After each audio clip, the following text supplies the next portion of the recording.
It's not too late to stop Brexit and Britain can still change its mind, the President of the European Council has said. Donald Tusk made the startling comments just days after a shock poll found Remain would win by 10 points in a rerun of the EU referendum. He told MEPs in Strasbourg, if the UK government sticks to its decision to leave, Brexit will become a reality, with all its negative consequences, in March next year unless there is a change of heart among our British friends. Wasn't it David Davis himself who said if a democracy cannot change its mind, it ceases to be a democracy? He added the EU had not had a change of heart over Brexit, telling the British, our hearts are still open to you. European Commission President Jean-Claude Juncker backed Mr. Tusk's message, saying he hoped it will be heard clearly in London. The Tory government and Brexit Secretary Mr. Davis have said bluntly that there will not be a second EU referendum. But Labour leader Jeremy Corbyn and other top party figures have refused to rule out calling for one in future. Even former UKIP leader Nigel Farage suggested last week that a second referendum would be necessary to kill the issue for a generation. Mr. Farage, who made the comment after meeting EU chief negotiator Michel Barnier, later clarified that he didn't want a second vote himself after UKIP figures were left furious. Guy Verhofstadt, the chief Brexit liaison in the European Parliament, joked that Mr. Farage was left completely disorientated by his meeting with Mr. Barnier. I don't know what he put in the coffee or the tea of Nigel Farage because he comes out of this meeting and backs a second referendum, he said. German MEP Hans-Olaf Henkel was applauded after he urged the EU Parliament to do everything possible to avoid this catastrophe of historical proportions. He added, why don't you support a new EU initiative called a New Deal for Britain, aimed at avoiding Brexit in the first place?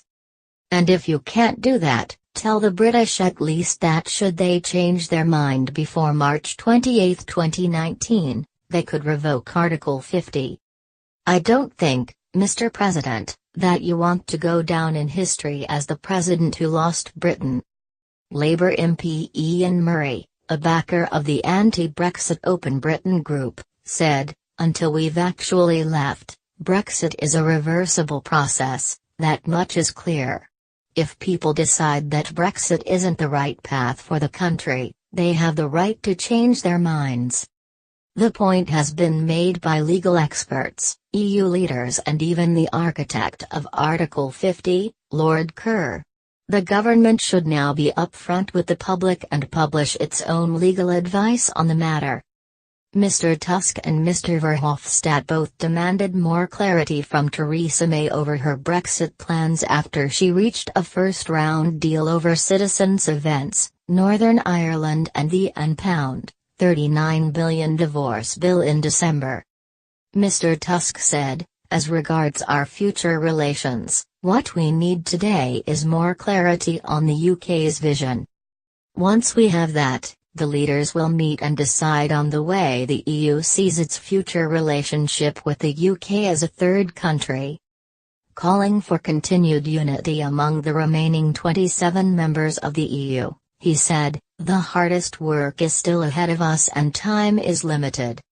We must maintain the unity of the EU 27 in every scenario, and personally I have no doubt that we will. Mr. Verhofstadt said the rights of citizens, including on free movement, should continue to apply until the transition period ends. Draft negotiation guidelines, leaked last night, showed EU leaders were set to demand migrants who arrive in Britain right up to the end of the decade be allowed permanent residency. Conservative MEP Syed Kamall admitted the second phase of negotiations would be no easier than the first. There will probably be moments when it seems like the two sides are far apart, incapable of understanding each other, he told MEPs. But for all the spirit of cooperation, MEPs also ridiculed Theresa May's scam to bring back blue passports after Brexit. Mr. Verhofstadt said the situation over passports was a whole hilarious thing. Senior German MEP Manfred Weber, a key ally of Chancellor Angela Merkel, added, "The whole story is a scam. EU law does not say anything about passport colors." The comments came as Remain backing MPs were set to make a last-ditch bid to scupper Brexit today as the EU withdrawal bill reaches its final stage of the House of Commons. Pro-EU rebels from both sides of the Commons are expected to lay down amendments which could stall or wreck the government's plan for Brexit. One amendment, laid down by Labour's Chuka Umunna, would force the government to reveal legal advice given to the government last year, which Remainers believe told them Article 50 was reversible. The amendment last night had cross-party support from a growing number of MPs.